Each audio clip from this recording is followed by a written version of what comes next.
laboratorium tidak akan lepas dari resiko bahaya dari bahan kimia atau peralatan lab. Oleh karena itu, siswa yang akan memasuki lab dipastikan memiliki izin dari petugas lab. Selain itu, ada beberapa ketentuan keselamatan kesehatan kerja lab yang perlu kita ketahui. Melepas perhiasan dan aksesoris sebelum masuk lab, memakai sepatu, menggunakan jas lab dan dikancing, kemudian memakai masker, kemudian juga menyimpan bahan kimia pada tempatnya, tidak makan dan minum ketika berada di lab, membersihkan alat yang sudah digunakan, tidak merokok di lab dan mencuci tangan setelah selesai praktik, mematuhi prosedur kerja yang telah ditentukan, selalu waspada saat menggunakan bahan kimia. Kadang-kadang kecelakaan dapat terjadi saat bekerja, oleh karena itu kotak P3K harus selalu tersedia di lab. Sebab kecelakaan terjadi: 1. Tidak berhati-hati dalam bekerja. 2. Terlalu tergesa-gesa. 3. Peralatan laboratorium yang tidak layak digunakan atau rusak. Upaya pencegahan: 1. Memakai jas laboratorium. 2. Memakai alat pelindung seperti masker dan sarung tangan. 3. Tidak makan dan minum saat bekerja. 4. Tidak bekerja sendirian. Perlengkapan keamanan: menggunakan alat pelindung diri APD berupa jas praktikum, kacamata jika diperlukan, sarung tangan yang sesuai ukuran, sepatu tertutup, dan masker. Bekerja di laboratorium tidak diperbolehkan secara sendirian. Hal ini sebagai upaya pencegahan jika terjadi kecelakaan saat bekerja.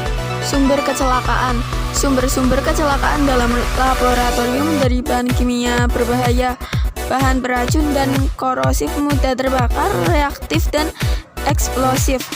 Teknik percobaan: suhu tinggi atau pemanasan, interaksi antara bahan, reaksi tekanan tinggi, penggunaan radiasi, ketidakhati-hatian pekerja, tergesa-gesa, meremehkan bahaya, tidak disiplin, dan dari fasilitas laboratorium, air, gas, listrik.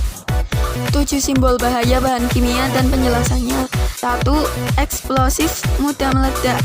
Ledakan pada bahan tersebut bisa terjadi karena beberapa penyebab, misalnya karena benturan, pemanasan, pukulan, gesekan, reaksi dengan bahan kimia lain, atau karena adanya sumber percikan api. Ledakan pada bahan kimia dengan simbol ini kadangkali bahkan dapat terjadi meski dalam kondisi tanpa oksigen.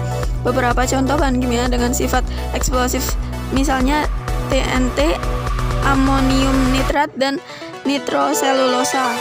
Oxidizing substance, mudah teroksidasi. Bahan kimia yang diberi simbol seperti gambar di samping adalah bahan kimia yang bersifat mudah menguap dan mudah terbakar melalui oksidasi. Penyebab terjadinya kebakaran umumnya terjadi akibat reaksi bahan tersebut dengan udara yang panas, percikan api, atau karena reaksi dengan bahan-bahan yang bersifat reduktor. Bekerja dengan bahan kimia oxidizing membutuhkan pengetahuan dan pengalaman praktis. Jika tidak, resiko kebakaran akan sangat mungkin terjadi. Adapun beberapa contoh bahan kimia dengan sifat ini misalnya hidrogen peroksida dan kalium perklorat. Bila suatu saat Anda bekerja dengan kedua bahan tersebut, hindarilah panas, reduktor, serta bahan-bahan mudah terbakar lain. Flammable, mudah terbakar. Simbol bahan kimia di samping menunjukkan bahwa bahan tersebut bersifat mudah terbakar.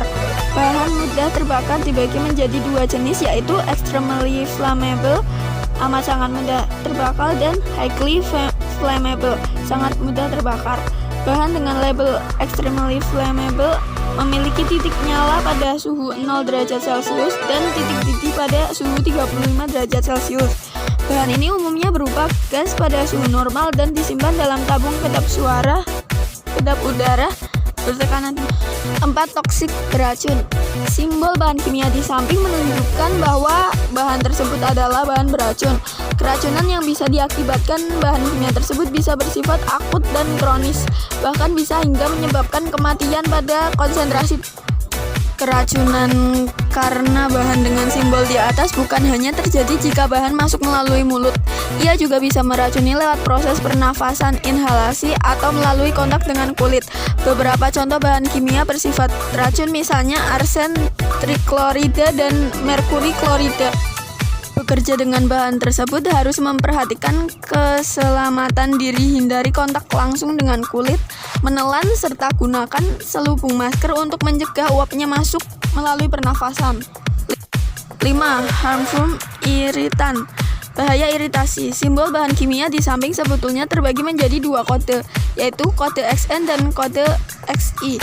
Kode XN menunjukkan adanya risiko kesehatan jika bahan masuk melalui pernafasan, inhalasi melalui mulut, ingestion, dan melalui kontak kulit. Contoh bahan dengan kode XN misalnya peritin. Sedangkan kode XI menunjukkan adanya risiko inflamasi jika bahan kontak langsung dengan kulit selaput lendir. 6. Korosif. Simbol bahan kimia di samping menunjukkan bahwa suatu bahan tersebut bersifat korosif dan dapat merusak jaringan hidup. Karakteristik bahan dengan sifat ini umumnya bisa dilihat dari tingkat keasamannya. pH dari bahan bersifat korosif lazimnya berada pada kisaran kurang 2 atau lebih 11,5. Beberapa contoh bahan dengan simbol ini misalnya belerang, oksida, dan klor. Jangan menghirup uap dari bahan ini. Jangan pula membuatnya kontak langsung dengan mata dan kulit Anda. Mereka juga bisa menyebabkan iritasi. 7. Iritasi. Simbol bahan kimia pada gambar di samping menunjukkan bahwa bahan tersebut berbahaya bagi lingkungan. Dangerous for environment. Melepasnya langsung ke lingkungan, baik itu ke tanah, udara, perairan, atau ke mikroorganisme dapat menyebabkan kerusakan ekosistem. Beberapa contoh bahan dengan simbol ini misalnya tetraklorometan, tributil timah klorida, dan petroleum bensin.